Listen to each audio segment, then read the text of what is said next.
ఈరోజు మనము స్వాతంత్రం వచ్చి 75 సంవత్సరాలైంది. ఈ 75 సంవత్సరాల్లో మనం అనేక రకాలుగా అభివృద్ధి చేసుకున్నాము, ప్రాజెక్టులు కట్టుకున్నాము, ముందుకెళ్ళాము, కొంత మెరుగైనటువంటి పరిస్థితి వచ్చింది. కానీ మన తర్వాత వచ్చినటువంటి స్వాతంత్రం వచ్చినటువంటి దేశాలు కూడా డెవలప్డ్ కంట్రీగా ఎమర్జ్ అయినాయి. మనం ఇంకా డెవలపింగ్ కంట్రీ, అభివృద్ధి చెందిన దేశంగా ఎదగలేదు. కానీ దురదృష్టం ఏంటంటే మనకు టార్గెట్ పెట్టుకోలేదు.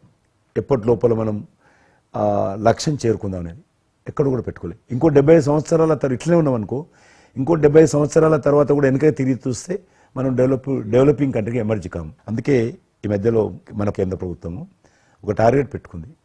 ఇప్పుడు కమింగ్ 25 years ప్రపంచంలో అత్యధికమైనటువంటి యూత్ పాపులేషన్ ఇండియాలో ఉంటుంది.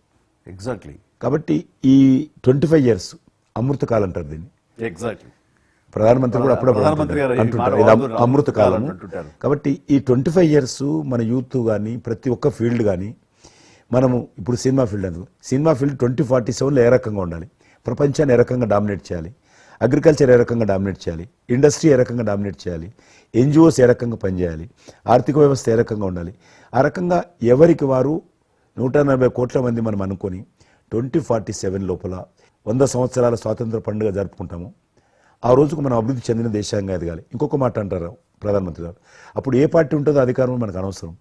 అప్పుడు ఎర్రకోట నుంచి ఏ ప్రధానమంత్రి ఏ వ్యక్తి జాతీయ పతాకం ఆవిష్కరిస్తారో మనకు సంబంధం లేదు, ఎవరైనా ప్రజలు అనుకుంటారు.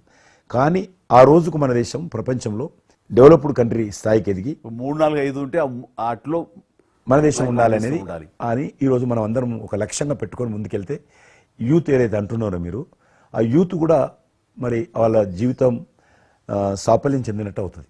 ఇప్పుడు డెవలప్డ్ కంట్రీస్లో మనది ఆర్థికంగా చూసుకుంటే కనుక ఆర్థిక వ్యవస్థగా మనది 5వ కంట్రీగా డెవలప్ అయింది. లార్జెస్ట్ ఎకానమీ ఈ మధ్య కాలంలో, ఈ మధ్య సంవత్సరాల్లో, ఒక దశాబ్ద కాలం లోపల.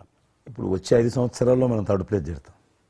ఇప్పుడు యూకే లాంటి మనల్ని పరిపాలించి మన ఆక్రమించుకొని పరిపాలించినటువంటి బ్రిటన్ కూడా వెనకకి నెట్టేసి 5వ స్థానానికి వచ్చేసి వచ్చేటువంటి 5 సంవత్సరాల్లో ఖచ్చితంగా మనం 3వ స్థానంలోకి లార్జెస్ట్ ఎకానమీ కంట్రీగా మనం ఎమర్జ్ అవుతాం. 100%. అవన్నీ ఇప్పుడు జరుగుతున్నటువంటి ఈ యొక్క డెవలప్మెంట్స్, ఈ ఆర్థిక సంస్కరణలు ఇవన్నీ చూస్తుంటే ఖచ్చితంగా ఆ రోజు ఎంతో దూరం లేదు మీరు చెప్పినట్టుగా. మీ తెలిసి మధ్యలో G20 సమావేశాలు నిర్వహించినప్పుడు నేను మీతోటే మాట్లాడాను.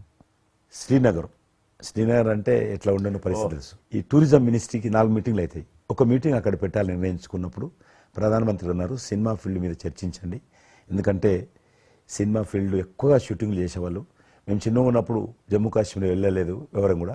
కానీ దేశంలో ఉన్నటువంటి కోట్లాది మంది కాశ్మీర్ అందాలను చూశారు సినిమాల కారణంగా. ఎవరు పోలేదు అక్కడికి, కానీ చూశారు. కాబట్టి ఆ సినిమా ఫీల్డ్కి సంబంధించినటువంటి సెషన్ పెట్టాలి మీరని చెప్పి ప్రధానమంత్రి గారు చెప్పి ఆయన ఆదేశించిన తర్వాత ఈ సినిమా ఫీల్డ్కి సంబంధించి అన్ని దేశాలకు సంబంధించినటువంటి ప్రముఖులందరినీ కూడా ఆహ్వానించాం. అప్పుడు మేము మీటింగ్ పెట్టాలంటే పాకిస్తాన్ అన్ని దేశాలకు లెటర్స్ రాసింది, చైనా లెటర్స్ రాసింది, టెర్రరిస్ట్ ఆర్గనైజేషన్స్ అన్ని కూడా హెచ్చరించాయి.